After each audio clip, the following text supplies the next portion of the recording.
Hoje é um dia muito especial para a Igreja Adventista ao redor do mundo inteiro, porque hoje nós estamos comemorando também o Dia do Aventureiro e o Dia da Criança Adventista. Todos os sábados de manhã eu fico surpreso com a quantidade de crianças que nós temos nesta igreja. Parece que as crianças estão aqui brotando com muita facilidade. E nós, da escola, estamos bastante preocupados em dar condições, as melhores condições para que as crianças tenham uma educação e um ensino de qualidade, continuando o trabalho que vocês pais estão fazendo junto a eles em vosso lar. Já para o ano que vem, nós devemos ter uma estrutura um pouco diferenciada para as crianças da pré-escola e também da educação infantil e do primeiro ano. Nós teremos uma educação já em período integral e uma escola bilíngue, onde as crianças já estarão aprendendo o conteúdo das disciplinas curriculares, tanto na língua materna, o português, quanto o inglês. Então, juntamente com toda a igreja, nós estamos preocupados em dar o melhor para as nossas crianças, a fim de que elas cresçam, se desenvolvam em todos os sentidos para a honra do nosso nome.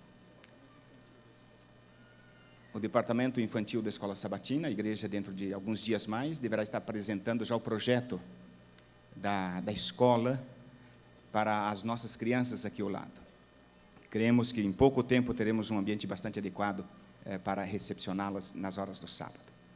Há poucos instantes ficamos emocionados quando ouvimos da história e da operação que Deus teve na vida do Brian.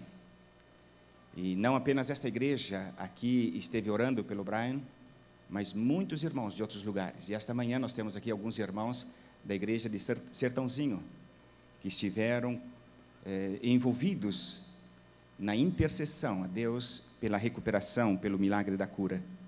E, obviamente, a família agradece a todos. Essa escola vive semanas e semanas especiais. Praticamente todas as semanas nós temos alguns eventos que marcam a vida acadêmica e a vida espiritual dos nossos alunos. A semana passada tivemos uma bonita semana de oração, onde centenas de decisões foram tomadas aqui. E nós estamos orando para que vocês que tomaram a decisão sejam perseverantes e que quando Jesus Cristo voltar, que todos juntos possamos receber de suas mãos a coroa da eternidade. Esta foi uma outra semana especial, a semana da colportagem. Temos aqui, os líderes de colportagem de 4 uniões do Brasil, onde nas capelas, em reuniões menores e também de forma pessoal, estão convidando os nossos alunos para uma experiência na colportagem. E eu agradeço à comissão organizadora desse evento da semana e também da programação desse sábado pelo convite que recebi de falar um pouco daquilo que eu creio, daquilo que eu acredito e daquilo que eu vivi na colportagem. A colportagem, para mim, tem um significado extremamente importante, não porque foi através dela que eu consegui recursos para me manter na escola, mas muito mais do que isto. A colportagem, ela me ensinou muitas coisas importantes e eu quero compartilhar algumas delas com vocês nesta manhã, e que foram fundamentais para o meu crescimento espiritual e também para o meu crescimento e o meu amadurecimento profissional, e como pastor de forma muito especial. Como já disse em outras ocasiões, lamentavelmente não tive o privilégio que muitos dos senhores têm ou tiveram de nascerem num lar adventista. Apenas com 17 anos de idade é que eu tive o privilégio de pegar pela primeira vez uma Bíblia na mão e estudá-la. E a primeira vez que eu estudei as Sagradas Escrituras foi algo como que uma paixão à primeira vista. Depois daquele dia, nós estudamos constantemente até o dia do nosso batismo. Mas onde entra a colportagem nisto? Deus, de uma forma muito interessante, já estava preparando o coração da nossa família para recebermos a mensagem adventista. Quando estávamos estudando as Sagradas Escrituras, nós lembrávamos de alguns conceitos. E fomos até a estante, a prateleira lá em casa, e fomos olhar alguns livros que nós possuímos. E, para nossa surpresa, nós tínhamos ali diversos livros da Casa Publicadora Brasileira. Meus pais, sem saber, assinavam a revista Vida e Saúde, a revista Nosso Amiguinho. Embora éramos católicos, fervorosos católicos, mas Deus já estava preparando no nosso coração o terreno para receber a semente da mensagem adventista. E nós, obviamente, agradecemos a Deus, porque no passado, jovens ou comportores efetivos, nós não sabemos, passaram na nossa casa e deixaram uma literatura que falava de uma fé, de uma esperança, que falavam de uma redenção através dos méritos de Cristo Jesus. Há poucos instantes, o Novo Tom cantou um hino cuja letra é extremamente significativa, e eu não sei quantos de vocês acompanharam, meditando nas palavras que aqui foram ditas através da música. O Senhor, o nosso Deus, a quem nós servimos, o Deus que nós estamos adorando nesta manhã, neste lugar, é um Deus santo, é um Deus grandioso e é um Deus todo-poderoso. Mas sabem o que mais? Esse Deus que é tão grande, que criou todas as coisas e nos criou também, esse Deus que se tornou um ser humano para salvar a cada um de nós, através do seu sacrifício na cruz do Calvário, esse Deus, ele tem um amor muito especial por cada um de nós. E é tão especial esse amor que ele tem por nós, e que ele diz para nós, ele orienta-nos sobre o que vai acontecer no futuro. Eu peço ao Henrique ali que nos ajude, eu quero passar aqui alguns poucos slides, mas que tem que ver com a base das minhas considerações nesta manhã. O primeiro texto que eu quero ler com vocês está no livro de Amós, no capítulo 3, o versículo 7. É um texto muito conhecido, por muitos, claro. Certamente o Senhor Jeová não fará coisa alguma sem antes ter revelado o seu segredo aos seus servos, os profetas. Vejam, irmãos, a intensidade do amor e da consideração que Deus tem por nós, os seus filhos, chega ao ponto dele dizer o seguinte: olha, eu vou chamar alguns homens ou mulheres e vou revelar a eles os meus segredos. Eu vou dizer a eles exatamente quais são os meus planos, quais são os meus projetos, porque eu quero que todos os meus filhos sigam essas orientações, tenham essa esperança e tenham claramente na sua mente o trabalho, os desígnios que eu tenho para com cada um. O texto seguinte encontra-se no segundo livro de Crônicas, no capítulo 20, o versículo 20, que diz assim: crede no Senhor vosso Deus e estareis seguros. Crede nos seus profetas e sereis prosperados. Veja, o contexto deste versículo, quando Josafá, rei de Judá, ele estava enfrentando um grande e grave problema, pois os amonitas e os moabitas, eles se reuniram para batalhar contra Judá. E, obviamente, o exército dessas duas nações era um exército grande e poderoso. Era um exército muito bem preparado para a guerra. Eu acredito que eles tinham os melhores armamentos da guerra ou de guerra para aqueles dias. E o povo de Judá, ele não estava tão bem preparado assim, como também em número, o exército de Judá era muito menor. Aqui nos versículos primeiros, diz que Josafá, quando ele recebeu a notícia de que os amonitas e os moabitas vinham para guerrear contra Judá, ele teve medo. Ele tremeu diante do grande desafio que estava diante dele. Mas em vez de temer e se recolher de forma tímida, diz as Sagradas Escrituras, nos primeiros versos do capítulo 20 de 2 Crônicas, que Josafá, ele levou esse caso a Deus, porque ele compreendeu que esse era um problema de Deus, não era um problema dele, rei de Judá. E ele começa a descrever nesta conversa com Deus, parece que tentando relembrar os propósitos que Deus tinha ao chamar o povo de Israel e tirá-los da escravidão egípcia. E no meio dessa sua oração, dessa sua conversa, desse seu pleito de pedido e de socorro, diz aqui no versículo 13, que o povo de Judá estava todo reunido e que o Espírito Santo, ele falou através de Jaziel. E Jaziel foi o porta-voz de Deus para Josafá. E Jaziel, falando as palavras do próprio Criador, ele animou Josafá e disse para Josafá: Josafá, não se preocupe.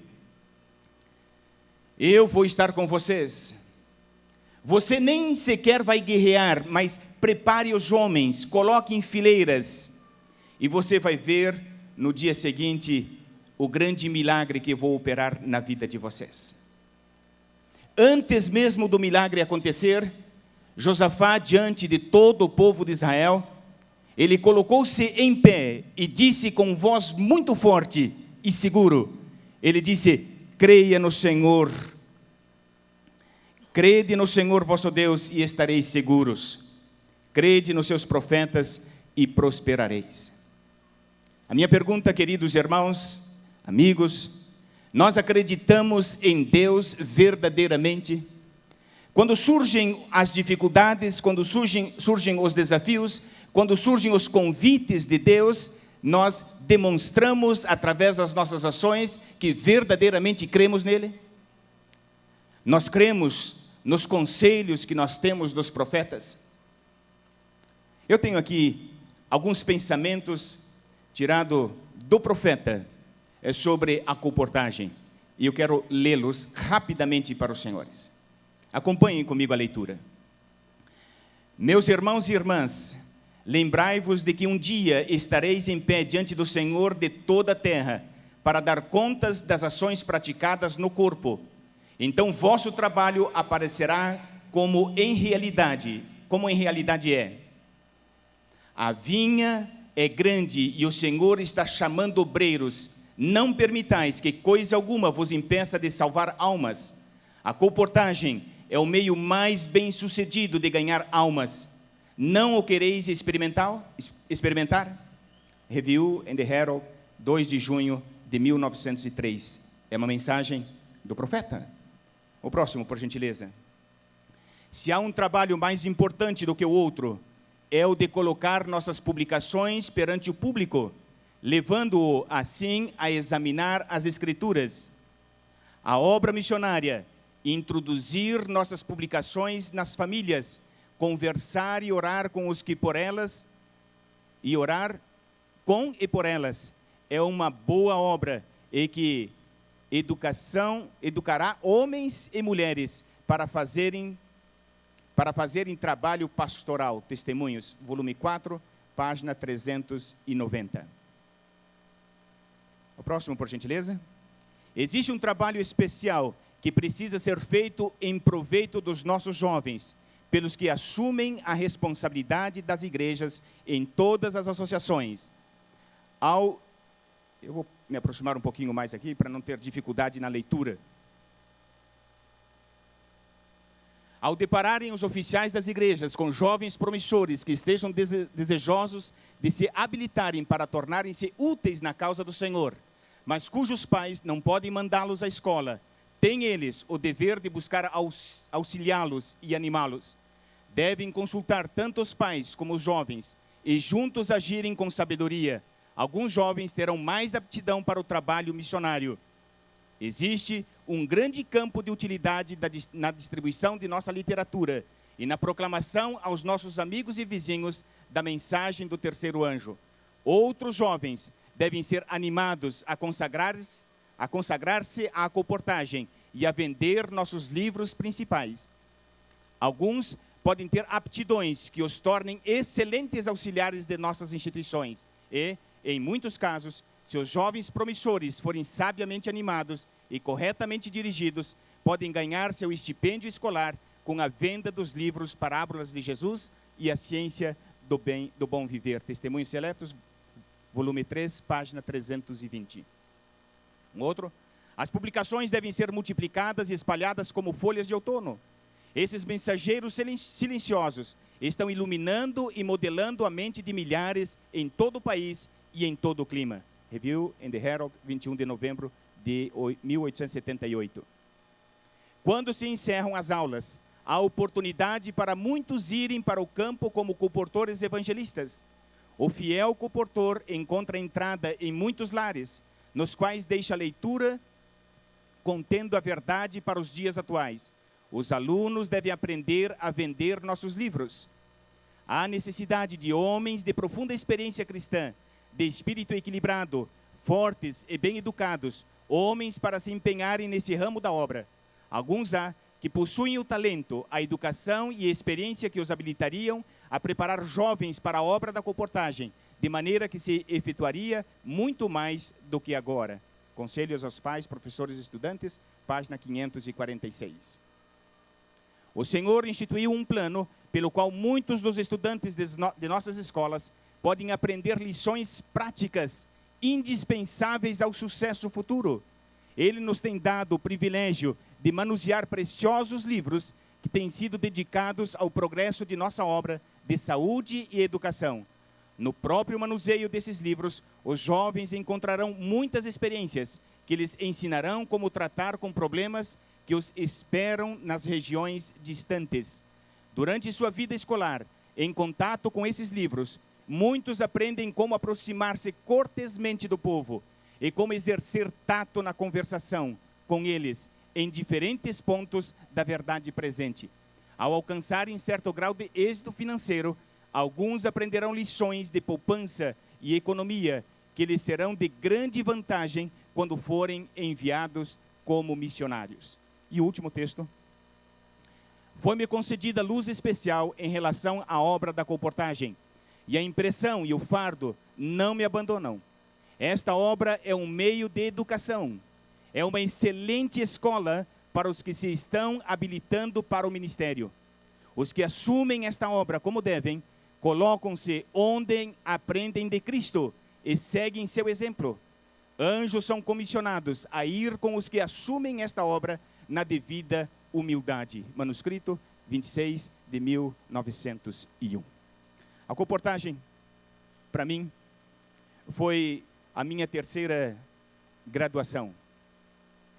Tenho dito que a faculdade de teologia, ou a faculdade de pedagogia, as quais cursei, elas foram fundamentais para me instrumentalizar no exercício da minha profissão.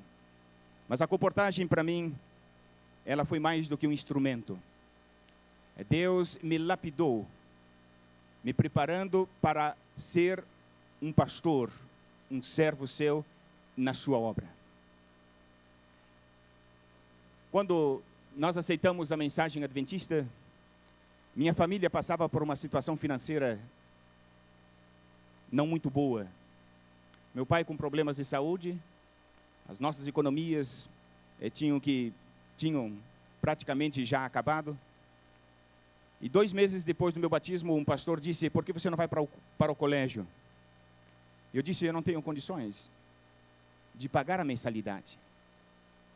Foi a primeira vez que eu vi a palavra colportagem. Ele disse: mas a escola tem um programa para os jovens saírem nas férias e colportar. Eu perguntei o que significa a colportagem, e ele me ensinou me falou rapidamente. Quando eu cheguei no IACS, eu era um menino de 17 anos. Ali tinha uma escola de colportagem. Todas as semanas nós nos reuníamos. E eu assisti todas as reuniões. Estava ávido para nas próximas férias sair e ter uma experiência de levar a mensagem e também buscar os recursos para me manter na escola. Só que nesse curso de colportagem as pessoas falaram tantas coisas bonitas e boas. Falaram sobre a experiência de conversão de pessoas. Falaram sobre o sucesso de vendas. Alguns dos alunos deram seu testemunho. E aquilo encheu o meu coração de ânimo e desejo de estar entre aquele grupo para levar a mensagem. Mas aqueles líderes, na ocasião, não me falaram dos desafios que nós enfrentaríamos.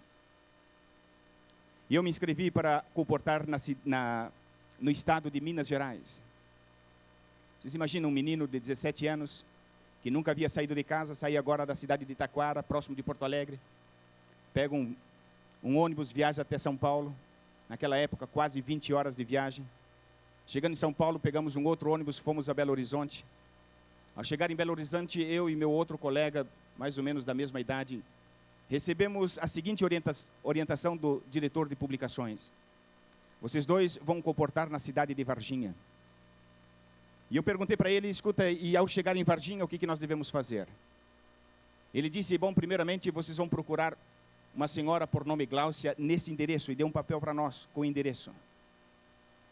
Ao chegarmos na cidade de Varginha, já era 11, 10 e meia da noite, numa sexta-feira. Ao sairmos do ônibus, colocamos a nossa mala no bagageiro da rodoviária, no porta-malas da rodoviária, e saímos naquela cidade em busca do endereço. Quando tocamos a campainha, já eram por volta das 11 horas da noite, um senhor, não muito cortês, ele abriu a porta e perguntou: o que vocês querem? E com um sorriso eu o saudei e perguntei: escuta, aqui mora a senhora Gláucia? Ele disse: não, aqui não mora a Gláucia, nunca morou e nunca vai morar. Eu voltei para ele novamente e perguntei: o senhor é adventista? Ele disse: não, e nem sei quem são. Eu e o meu colega saímos daquela casa extremamente desanimados. O que vamos fazer? Nós tínhamos o dinheiro de hoje em torno de R$15, que dava para comprar nos dias de hoje, possivelmente 2 sanduíches. Tínhamos viajado 3 dias, 2 noites, sem um almoço, sem uma refeição decente. Tínhamos na nossa bagagem apenas algumas rapaduras que trouxemos de Santo Antônio da Patrulha. 3 dias sem tomar banho, 2 noites dormindo em ônibus, e agora chegamos numa cidade desconhecida e com o endereço errado. Andamos até por volta da 1h30 procurando uma placa e pedindo informações sobre a igreja adventista. Ninguém sabia de nada. Fomos num pequeno hotel e pedimos para pernoitarmos ali. Eles pediram os nossos documentos. Nós tínhamos, obviamente, a identidade, e quando eles viram que nós éramos de menor, eles disseram que não podiam nos atender. Andamos por volta das 2 da manhã, fomos à Praça Central de Varginha. Eu escolhi um banco, meu colega escolheu outro. Protegido por uma árvore, deitamos e dissemos: esta será a nossa noite, primeira noite de comportagem. Naquela noite, irmãos, eu orei como poucas vezes eu orei na vida. E pedindo para que Deus me auxiliasse a compreender qual era o seu propósito para nós ali. Eu tinha apenas 6 meses de adventista, sabia muito pouco sobre a igreja, quase nada sobre a comportagem, mas eu sabia que Deus é um Deus verdadeiro, é um Deus poderoso e que Ele tem um propósito para com cada um de nós. Lembrei da história do apóstolo Paulo, dos seus sofrimentos, um homem que dedicou a sua vida para o Senhor, para a sua obra. Quantas vezes ele fora açoitado, passou por naufrágios, perseguido, algumas vezes preso. E eu pensava de que Deus tinha também um propósito para nós. Como aquele banco não era nada confortável, eu disse para o Luiz: Luiz, não dá para nós dormirmos aqui. Vamos procurar um outro lugar. Oramos juntos e saímos. E encontramos uma pousada, mas muito suja. Eu sei que tomei apenas o banho e deitei com a roupa que eu tinha, porque a mala ficou na rodoviária, nós não tínhamos condições de tirá-la. E eles disseram que, nós perguntamos: escuta, mas vai ter o café da manhã? E eles disseram: sim, terá o café da manhã. E na manhã seguinte, com muita fome, nós levantamos para tomar o café. E a nossa surpresa, estava lá um bule de café, verdadeiro, né? E algumas bolachas de água e sal. Mas era sábado, e eu disse para o Luiz: Luiz, vamos em busca da igreja, nós vamos encontrar alguns irmãos por aqui. E nós procuramos a manhã do sábado e não encontramos a igreja. Aí oramos naquela praça e dissemos: vamos procurar pela senhora Gláucia. E quando depois de orarmos nós saímos, rua abaixo, perguntamos para a primeira pessoa, estava lavando um carro: o senhor conhece a Gláucia? Ele disse: conheço. Eu conheço uma Gláucia, do quê? Nós não sabemos o sobrenome. Onde é que ela mora? Ela mora ali. E nós fomos correndo, tocamos a campainha 1, 2, 3 vezes. A vizinha saiu e disse: o que vocês querem? Eu disse: nós estamos procurando a senhora Gláucia, ela mora aqui? Sim, ela mora aqui. Ela está? Ele disse: não, ela não está. Por certo está na igreja? Disse: não, ela viajou, ela foi para São Paulo e volta daqui 15 dias. Né? Nós voltamos para a praça e novamente começamos a questionar a Deus: Senhor, qual o teu propósito? Por que nos trouxestes aqui? Nós não sabemos as coisas. Estamos aqui para te servir. Fomos ensinados de que esse é o teu trabalho. Por que, Senhor? Quando nos veio a ideia novamente, volta lá à vizinha e pergunta onde moram os pais da Gláucia. E é o que fizemos. E quando tocamos a campainha, a pessoa veio e nós perguntamos: o senhor sabe onde que moram os pais da Gláucia? Sim, sabemos. Onde que moram? Eles nos indicaram, fomos lá. Ela morava numa casa bonita, mais retirada, um grande jardim na frente. Nós entramos até lá e a senhora nos atendeu. Quando nós nos identificamos e perguntamos se a Gláucia era adventista, ela disse: sim, a minha filha é adventista. E a senhora disse: não, eu não sou adventista. A senhora sabe onde se reúnem os adventistas? Ela disse: não, nós não sabemos, eu não sei. Eles não têm uma igreja aqui, eles se reúnem na casa de uma família. Enquanto nós estávamos conversando, alguém que passava na rua ouviu a nossa conversa de alguma forma e entrou até onde nós estávamos e fez a seguinte pergunta: vocês estão procurando a igreja adventista? Eu disse: sim. Olha, os adventistas, eles se reúnem na rua Paraná, número 80, na casa do seu Mário Moraes, no porão, lá que eles se reúnem. O Luiz e eu, isso já era 2, 3 horas da tarde, ficamos extremamente felizes e sentimos que nós não estávamos desamparados por Deus. Fomos à rua Paraná, número 80, atravessamos ali a estrada, o trilho do trem, e quando tocamos a campainha da casa, o seu Mário nos atendeu. Melhor, a filha do seu Mário nos atendeu. Aí nos identificamos e ela disse: olha, nós aqui nos reunimos em poucas famílias e hoje eles estão num trabalho numa outra cidade, eles só voltam à noite. Eu disse: está bem, que horas mais ou menos eles vão voltar? Eu disse: não, por volta ali das 6 horas da tarde. 5h30 nós voltamos a casa, nós estávamos ávidos por encontrar uma pessoa adventista. Quando nós chegamos lá, o seu Mário nos atendeu. Quando nós nos identificamos, ele disse: não, eu já sei quem são vocês. Vocês estiveram aqui e conversaram com a minha filha. Eu quero dizer que vocês dois vão ficar na minha casa. Eu tenho aqui os meus filhos, os 2 filhos, vão sair, eu já pedi para eles, já falei com o vizinho, eles vão morar esse mês de julho na casa do vizinho. Porque vocês serão os nossos filhos durante esse mês. E ele disse: cadê a mala de vocês? Eu disse: está na rodoviária, nós não temos dinheiro para tirar. Ele disse: não tem problema. Ele foi no vizinho, pegou um carro emprestado, foi à rodoviária, tirou a nossa mala. E quando ele nos trouxe a mala, ele já apresentou o nosso quarto. E ele disse: esse quarto é do meu filho, essa cama é do fulano e essa é do fulano. E hoje é de vocês. Quando a esposa do seu Mário chegou, fez uma sopa, a melhor sopa que eu comi nos últimos anos. Aquelas férias foram férias sofridas para nós. Eu lembro que quando eu chegava na frente de um cliente, eu não sabia falar direito, eu falava muito rápido. Eu tinha um sotaque do sul, as pessoas ali naquela região não me compreendiam. Muitas vezes, as pessoas disseram: tudo bem, agora eu gostaria que você tivesse calma e que você explicasse tudo de novo o que você está fazendo aqui, porque eu não consegui compreender, né? E eu explicava, dava 2 vezes a oferta. Às vezes eles pediam de novo para eu explicar de novo, e assim eu fazia. Aquelas férias, irmãos, eu entreguei apenas o suficiente para pagar as minhas despesas.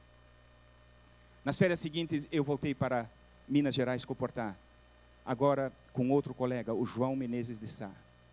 Quando chegamos em Belo Horizonte, eles disseram para nós: olha, vocês devem trabalhar na cidade de Conceição do Mato Dentro. Nos assustou.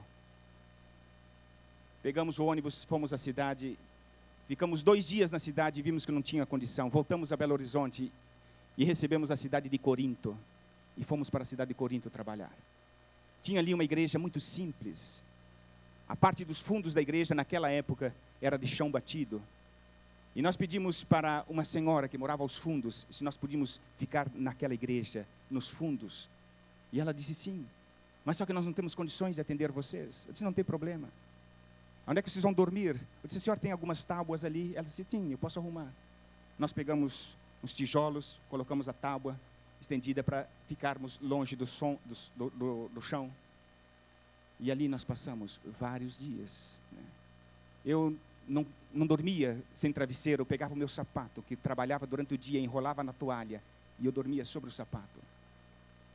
Nós, naquelas férias, passamos por muitas dificuldades. Saímos de Corinto, porque a cidade não era tão grande naquela época, e o diretor de comportagem disse, vocês vão agora para Curvelo. Fomos em Curvelo, melhorou a nossa situação, pegamos uma pensão, mas uma pensão tão ruim, que chovia dentro. Literalmente, não estou exagerando nada daquilo que estou falando para vocês. Quando chovia, eu armava o meu guarda-chuva para me proteger na cama onde eu dormia. O Natal que eu passei, o primeiro Natal fora de casa, longe da minha família, dos meus pais, dos meus irmãos. Que Natal triste para mim. Naquela situação, sem me alimentar direito, já por mais de 3 semanas, apenas comendo pão e margarina, margarina e pão, durante manhã, tarde e noite, né? E eu orava ao Senhor, Senhor, é esse o propósito da comportagem. Senhor, é esse o trabalho que Tu desejas que eu faça. Senhor, por que tanto sofrimento? Por que as portas não se abrem como quantos testemunhos eu ouvi lá no colégio, de pessoas tão bem-sucedidas, de pessoas que eram industriários e agora são alunos regulares, de pessoas que através da comportagem conseguiam se manter nos estudos. Senhor, por que isso não acontece conosco? De Curvelo, o diretor de publicações disse para nós, agora vocês vão para a cidade de Pirapora, à margem do rio de São Francisco, exatamente onde o rio começa a ser navegável. Ali, nós trabalhamos apenas 4, 5 dias. A nossa cama era apenas uma lona, dessas lonas de caminhão, estendida sobre um cimento vermelho, numa casa atrás da igreja. Mas trabalhamos com amor, convictos de que estávamos fazendo o trabalho de Deus. Visitávamos as casas, falávamos de Jesus, falávamos da nossa esperança. E um dia, quando eu estava saindo exatamente, ia fazer as entregas em Corinto, eu estava indo para a ferroviária para pegar o trem e voltar até a cidade de Corinto e fazer as primeiras entregas. E o João e eu tínhamos comentado, olha, amanhã quando você voltar, depois de ter feito essas entregas, nós vamos para um restaurante e vamos ter a nossa primeira refeição das férias, decente. E eu estava vibrando, e ele também. E fizemos muitos planos na noite seguinte. Naquela manhã, quando eu estava indo para a ferroviária, o João estava ao meu lado, e no caminho encontramos o enfermeiro da lancha. E ele veio à nossa direção, e ele disse o seguinte, quem de vocês é o Paulo Martini? Eu disse, sou eu, por quê? Eu disse, eu tenho um recado para você. Ele disse, você pode me acompanhar? E ele me levou até o outro lado da rua. E ele disse, eu recebi uma ligação agora há pouco, e vem de São Miguel do Oeste, da tua cidade. E eu disse, o que aconteceu? Ele me falou, o seu pai faleceu ontem. A tua família pede para você voltar. E eles querem que volte rapidamente. Obviamente, voltei para a casa onde nós estávamos. E eu não conseguia compreender os planos de Deus. Por que, Senhor? Tanto sofrimento, por nada. Eu podia estar do lado da minha mãe, do lado dos meus irmãos, do lado do meu pai, naqueles momentos, de repente, de maior necessidade. Por que, Senhor? Foram 4 dias de viagem para chegar à minha cidade. E encontrar ali agora uma família triste, uma mãe com lágrimas, meus irmãos. E eu me perguntava, Senhor, por quê? Por que acontece isso com os teus filhos? Nós tomamos a decisão de te seguir, deixamos tudo, abandonamos tudo. Estou no colégio me preparando para ser um pastor. Estou na comportagem porque eu acredito nesse projeto, não apenas como um meio de me manter na escola, mas como um meio de testemunhar de Ti, Senhor. Passado aqueles dias, e ao início das aulas, eu voltei para o IACS. Nesse momento, a minha família não tinha mínimas condições de me ajudar. Cheguei no IACS, conversei com o diretor, conversei com o tesoureiro, e disse, eu voltei, perdi meu pai, não fiz as entregas, não tenho dinheiro, mas eu tenho um propósito, eu quero estudar. Eles ficaram de analisar, 2 dias depois eles me disseram, Paulo, está bem, você volta a trabalhar. Eu trabalhava na tesouraria da escola, como um aluno semi-industriário. Trabalhei aquele semestre sem pagar nada, mas com a promessa de que pagaria no mês de agosto, o ano inteiro. Esse era o acordo que tinha feito com a escola. Chegou no mês de junho, o tesoureiro da escola me chamou e disse: Paulo, todas as tuas mensalidades estão abertas. Eu disse: eu sei. Você tem um propósito e nós temos um acordo de que você vai pagar tudo agora no mês de agosto. Eu disse: eu sei. Você está convicto? Eu disse: sim, eu vou trabalhar para isto. Ele disse: mas eu tenho um outro plano melhor para você. E eu perguntei: qual é o seu plano? Ele disse: eu quero que você fique aqui no mês de julho. E se você trabalhar aqui nesse mês de julho, você vai receber toda a anuidade, gratuitamente. Você não precisa pagar nada. Eu agradeci a Deus, porque Ele estava abrindo uma porta para mim. Mas, ao mesmo tempo, eu questionei a Deus e disse que o meu propósito era outro. Agradeci o tesoureiro e disse: Marino, muito obrigado pela tua cortesia, mas eu quero ir para a comportagem. Ele não entendeu muito bem. 2 férias fracassadas, 2 férias de sofrimento. Por que você quer ir para a comportagem de novo? Você está tendo a oportunidade de receber todo o teu estipêndio, anuidade, trabalhar apenas esse mês aqui. E eu disse: não, eu acredito na comportagem. E eu acredito em Deus, e eu vou comportar. Eu fui naquelas férias para a cidade de Porto Xavier, as cidades da região das missões, ali no Rio Grande do Sul, Porto Xavier, Porto Lucena, Santo Cristo e outras cidades. Irmãos, nós fizemos um propósito de fazer um trabalho de casa em casa, visitarmos todas as casas. Naquelas férias, eu lembro muito bem quando nós estávamos voltando já tarde da noite, algumas pessoas nos encontravam na estrada, na rua, e diziam: escuta, são vocês que estão vendendo tais livros? Eu disse: sim, somos. Vocês poderiam nos apresentar também? E nós entramos na casa e eles faziam o pedido. Eu lembro que nós visitávamos uma cidade vizinha, uma cidade pequena, e estávamos tão empolgados com as vendas, parece que todas as pessoas queriam comprar o livro. Mas chegou tarde da noite e não tinha mais um ônibus para retornarmos à cidade onde nós estávamos hospedados. E agora o que fazer? Onde nós vamos dormir? Mas tinha um posto de saúde, um pequeno hospitalzinho naquela cidade. E nós fomos lá, conversamos com a pessoa responsável, vendemos os livros e pedimos um leito daquele posto de saúde para dormirmos. E a pessoa, com dó no coração, ela disse: infelizmente eu não tenho. Aí nós pensamos: mas tem uma delegacia aqui na cidade. Vamos lá, fomos à delegacia, conversamos com o delegado, vendemos os livros para o delegado, e no final dissemos: nós temos um problema. E ele disse: qual é o problema? Olha, nós estamos tão entusiasmados aqui em visitar as pessoas, e nós não percebemos que passou o horário do último ônibus, nós não temos onde dormir. Você tem uma cela para nós passarmos a noite aqui? Ele olhou para nós, ele riu, e ele disse: eu tenho. O senhor poderia nos emprestar por essa noite? E ele disse: para vocês eu empresto, né? Irmãos, nós saímos daquela delegacia agora seguros que tinha um lugar para passar a noite, mas nós estamos ainda animados para sair e vender e visitar outras famílias, e vendemos até tarde da noite. Quando nós visitamos, eu acho que o último lar, nós encontramos uma carona que nos levou de volta para a cidade de Porto Xavier, e não precisamos passar na cadeia aquela noite. As entregas daquelas férias, irmãos, foram tão abençoadas que nós pedimos uma quantidade de livros, os quais nós tínhamos vendido. E quando nós entregáramos, mais pessoas pediam os livros. Eu lembro que nós tomamos muitos pedidos no dia da entrega, e depois nós tivemos que mandar pelo correio. Eu voltei para a escola, jubiloso, agradecido a Deus. Paguei toda a anuidade da escola naquele mês. Comprei o meu primeiro terno, meu primeiro paletó. Eu tinha vergonha, porque quando era convidado para falar nos residenciais, eu tinha apenas uma blusinha. E eu sei que as pessoas riam de mim. Naquele semestre anterior dessas férias, eu passava por uma dificuldade tão grande financeira. O meu sapato embaixo, ele era comido. Eu não estou exagerando nada naquilo que estou falando. As pessoas, quando eu me ajoelhava na igreja, elas viam literalmente a minha meia. E eu me ajoelhava de lado para as pessoas não observarem isto. Mas quando eu voltei daquelas férias, depois do falecimento do meu pai, um dia, eu recebi um comunicado, um envelope do correio, e dizia que estava à minha disposição um valor X.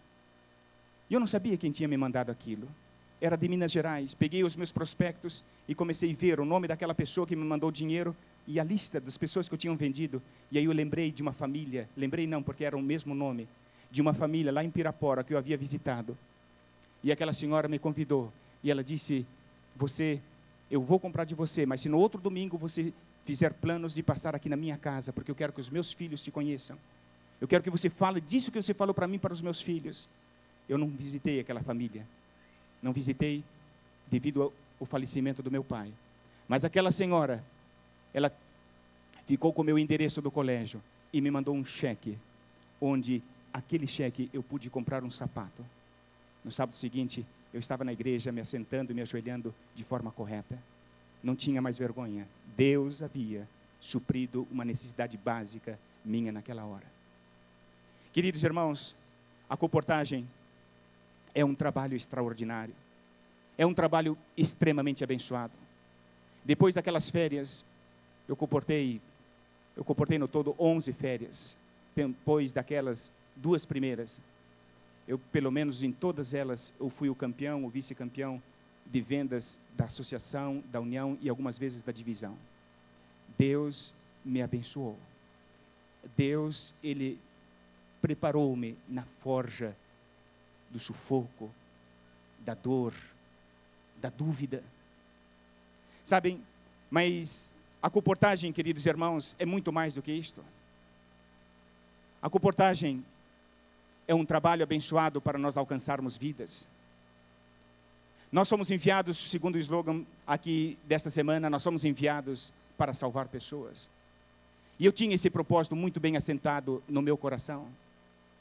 Eu sabia que através da comportagem eu deveria pagar os meus estipêndios e o estipêndio de mais 2 irmãos e ajudar a minha mãe no aluguel da sua casa.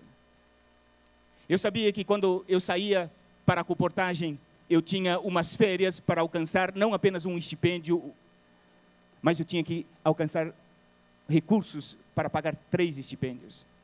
E tinha que sobrar recursos para ajudar a minha mãe ainda.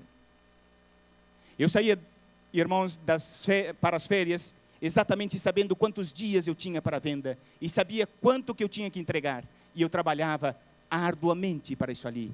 Eu dividia o meu tempo em semanas, em dia. E eu digo para vocês que quando eu não alcançava o meu alvo do dia, eu estendia até noite e muitas vezes até o início da madrugada. Não foram poucas vezes que às 11 horas da noite, meia-noite, 1 hora da manhã, eu estava procurando ainda uma luz acesa numa das casas daquela cidade onde eu trabalhava, porque eu tinha que dar mais uma oferta, mais 3 ofertas, porque eu tinha que alcançar o meu alvo daquele dia. Eu sabia que se não alcançasse o alvo de vendas daquele dia, eu teria que trabalhar mais no dia seguinte ou no outro dia. Eu lembro que numa ocasião, eu estava nesse momento, eu estava fazendo a entrega. Estava com uma caixa, a caixa da CPB, nas minhas costas. Naquele tempo, nós trabalhávamos assim. Chegávamos no lugar onde nós parávamos, enchia a caixa e saíamos com aqueles livros nas costas para entregar, fazer a entrega e receber o dinheiro. Eu estava atrasado com as entregas. Era 1h30 da manhã e eu estava na rua, com uma caixa nas costas, batendo de casa em casa.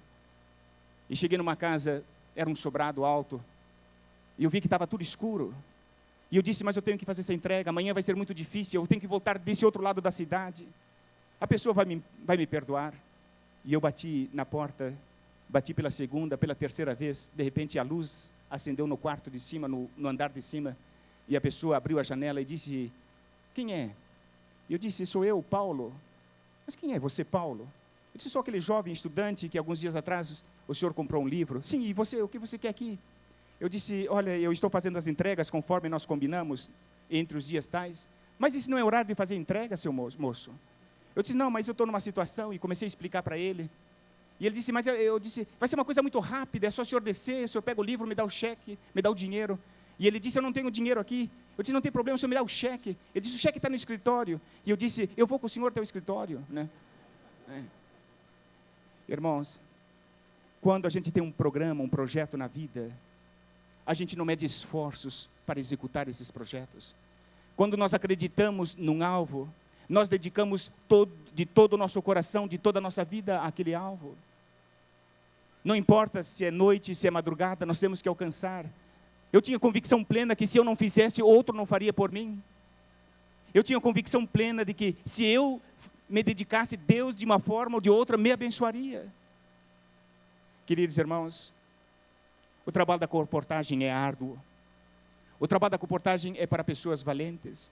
O trabalho da comportagem é para pessoas corajosas, pessoas desprendidas, pessoas que estão dispostas a pagar um preço, pessoas que estão dispostas a entregar-se completamente na missão de salvar e de levar o evangelho às outras pessoas. O trabalho da comportagem é para salvar almas. Diz a senhora White que os comportores saiam com a palavra do Senhor, lembrando-se de que aqueles que obedecem aos mandamentos de Deus e ensinam os outros a obedecer-lhes, serão recompensados com o ver almas convertidas, e uma alma verdadeiramente convertida levará outros a Cristo Jesus. Eu tenho várias cartas que eu recebi no meu tempo de comportagem. Eu vendia os livros, fazia amigos, e as pessoas que compravam os livros, muitas delas me escreveram. Eu lembro eu tenho aqui nas minhas mãos, um bilhete de uma pessoa que escreveu para mim. Eu gostaria de compartilhar com vocês, para mostrar quão sagrados são esse trabalho, o trabalho da comportagem. Dia 5 de abril de 1981, eu recebi essa carta aqui do interior de São Paulo, numa cidade que eu comportei. Diz assim: que a paz de Cristo esteja sempre contigo e aquele com quem convive. Agradeço a Deus por ter adquirido através de você a obra maravilhosa que é a Bíblia Sagrada. Segui o seu conselho e estou lendo-a desde o Antigo Testamento e, o mais importante, tento viver a palavra na minha vida diária. Desejo a você muita inspiração divina para seguir em frente esta missão que escolheu, muita paz e alegria. Lembram, eu era apenas um menino, tinha poucos anos de adventista, mas eu tinha um propósito de levar a mensagem às pessoas. Esse é um outro bilhete que eu recebi também dentro de um envelope que diz assim: José Paulo, você transborda e irradia o amor de Deus por onde passa, porque até as minhas sobrinhas perceberam e comentaram comigo: tia, este moço é tão feliz, como ele é alegre. E eu respondi: é verdade, ele é muito feliz porque possui Jesus no coração e quer que todos também sejam alegres.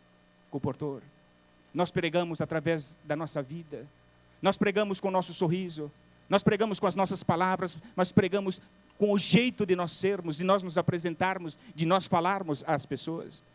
Eu tenho uma outra carta aqui que recebi, da cidade aqui do interior de São Paulo também. Uma moça que não conhecia plenamente o Evangelho, e nós tivemos oportunidade de conhecê-la, e ela me escreveu num determinado dia, eu leio apenas poucas palavras dela, que ela diz assim: domingo, como você já sabe, vai ser o meu batismo. Saiba que, de certo modo, você é o responsável disto acontecer. Me disseram que lá no céu, por cada alma que as pessoas daqui da terra ganharem, receberão uma estrela. Assim sendo, você pode contar com mais essa estrela. Trabalho da comportagem, testemunho. Não é apenas um business, não é sair para ganhar dinheiro, mas é sair com uma missão de testemunhar, de pregar de Cristo Jesus.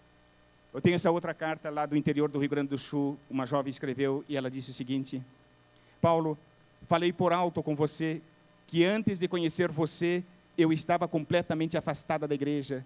Só depois de ter conhecido é que senti uma necessidade de voltar e deixar de lado todas as coisas erradas. Voltei e agora não vou sair mais desta igreja. Nós fomos comportar na cidade de Cruz Alta, no Rio Grande do Sul, eu e um colega, Blaunir.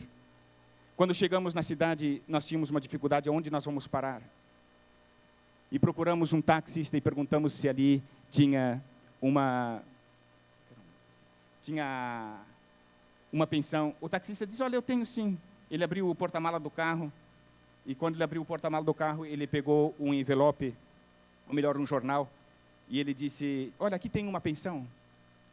E nos indicou o endereço. Nós fomos até aquela rua, e ao chegarmos lá na rua, batemos e sentimos um ambiente totalmente diferente.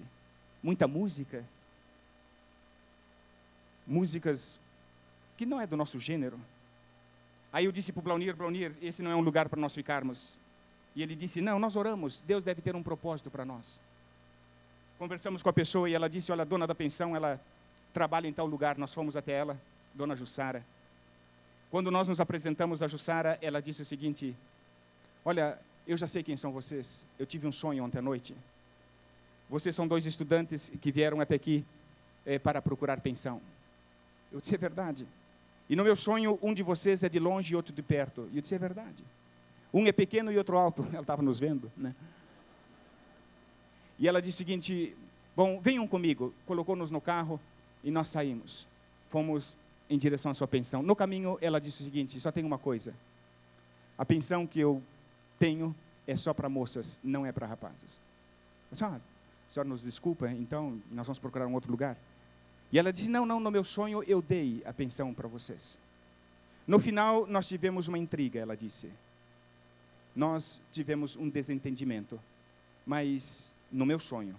Aí eu disse: tudo demais pode ser verdade, essa última parte a senhora pode esquecer que não vai acontecer. Nós ficamos naquela pensão durante aquelas férias.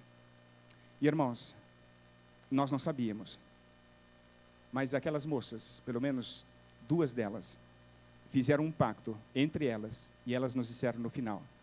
Toda noite que nós chegávamos na pensão, nós encontramos essas moças dentro do nosso quarto, em trajes extremamente provocantes. E nós tínhamos que pedir para essas moças se retirarem e falar com muita autoridade. Quando nós íamos passando, elas nos provocavam, nos convidavam para fazer todas as coisas. E nós perseveramos em seguir o que Deus orienta sobre a postura de um jovem cristão. No final das férias, uma delas, ela me escreveu uma carta, escreveu também aqui um cartão. Ela já estava estudando a Bíblia conosco. Poucos dias depois da nossa saída, ela se batizou na igreja. Mas ela disse: Paulo, não o esqueço, porque você foi uma pessoa que um dia conheci e aprendi a definir a minha vida. Queridos jovens, Satanás, ele sabe do poder do trabalho da comportagem. Satanás, ele quer levar-nos ao pecado e destruir a nossa obra e a obra de Deus. Se nós formos fortes, corajosos, Deus, ele vai batalhar por nós. E assim como a Rosa se converteu através do nosso testemunho e através das orientações que tivemos ali, milhares de pessoas que vocês vão visitar essas férias estão ansiosos por conhecer jovens de valor, jovens que não se vendem, jovens que não vendem o seu corpo, jovens que estão dispostos a superar todas as provações para seguir no ideal de Deus. Irmãos, eu termino aqui contando o que aconteceu nas minhas penúltimas férias, que é uma outra lição importante que eu aprendi.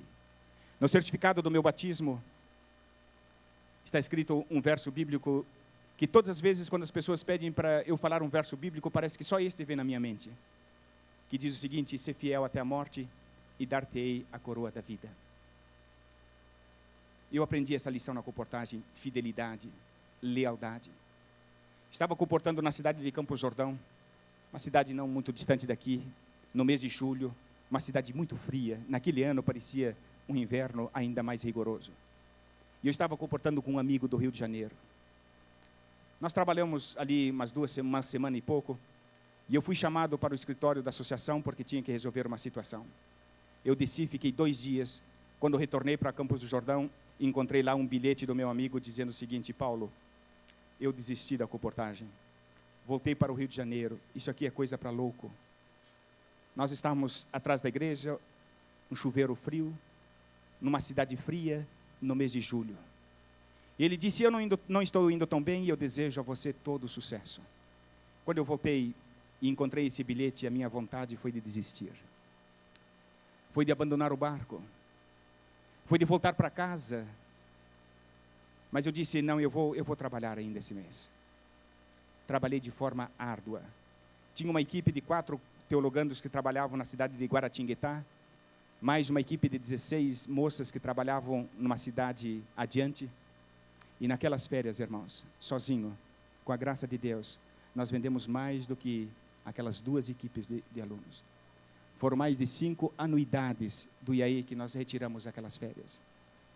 Quando nós voltamos, aquele moço chegou e disse para mim: Paulo, você tem dinheiro para me arrumar? Eu disse: não tenho dinheiro. Mas como? Eu estive com você.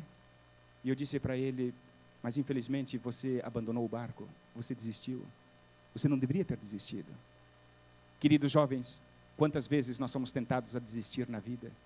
Desistir de andar nos caminhos de Deus, desistir de fazer o trabalho de Deus. Quantas vezes nós abandonamos? Deus, Ele tem um propósito elevado para cada um dos seus filhos. Quando nós estamos sendo testados e provados, queridos irmãos, nós consideremos como bem-aventurados. É através das provações que Deus vai nos preparando para o exercício da vida no dia de amanhã. É através das provações que Deus nos prepara para o exercício do ministério no dia de amanhã. Queridos jovens, eu quero convidar todos vocês para que nestas férias vocês saiam, busquem uma experiência com Cristo, busquem uma experiência com Deus, levem a palavra de Deus às pessoas. Todos estão ansiosos por receberem. Eu vou ler 2 parágrafos do Espírito de Profecia que eu coloquei aqui, que é para toda a igreja. Enquanto nós vamos ler, eu vou pedir que o Novo Tom, ele se prepare, porque nós vamos terminar com uma música cantada por eles. Quando os membros da igreja sentirem a importância da circulação de nossas publicações, devotarão mais tempo a esta obra. Revistas, folhetos e livros serão colocados nos lares do povo, a fim de que preguem o evangelho em seus variados setores. A igreja deve dispensar sua atenção à obra da colportagem. Esta é uma das maneiras pelas quais ela deve resplandecer no mundo. Então ela sairá formosa como a lua brilhante. Formosa como a lua, brilhante como o sol, formidável como um exército com bandeiras. E outro, este é um trabalho que deve ser feito. O fim está próximo, já se tem perdido muito tempo, quando esses livros já deviam estar em circulação. Sejam eles vendidos longe e perto, espalhem-nos como folhas de outono. Esta obra deve continuar sem que ninguém a impeça. Almas estão perecendo sem Cristo. Sejam elas advertidas de seu breve aparecimento nas nuvens do céu. Queridos irmãos, a igreja adventista, não apenas no Brasil, na América do Sul, mas no mundo inteiro, estará envolvido nesses próximos dias, no próximo ano, num grande trabalho de distribuição da literatura que fala da nossa esperança. A síntese do livro O Grande Conflito dos Séculos. Só no estado de São Paulo, 12 milhões de livros deverão ser distribuídos como folhas de outono. Verdadeiramente nós estamos vivendo no tempo do fim. E Deus quer que a sua igreja, como um único homem, se levante para fazer o seu trabalho, para concluir o seu trabalho, para que muito em breve Cristo Jesus possa voltar. E eu quero desafiar você, jovem, faça planos, saia para a colportagem. Você, irmão, faça planos, saia para distribuir a literatura de Deus, que fala dessa bendita esperança que nós temos. Colocai-vos de pé.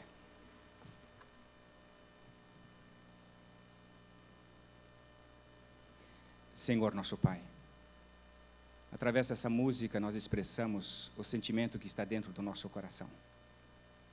Nós queremos, como teus filhos, como teu povo, brilhar nessa terra.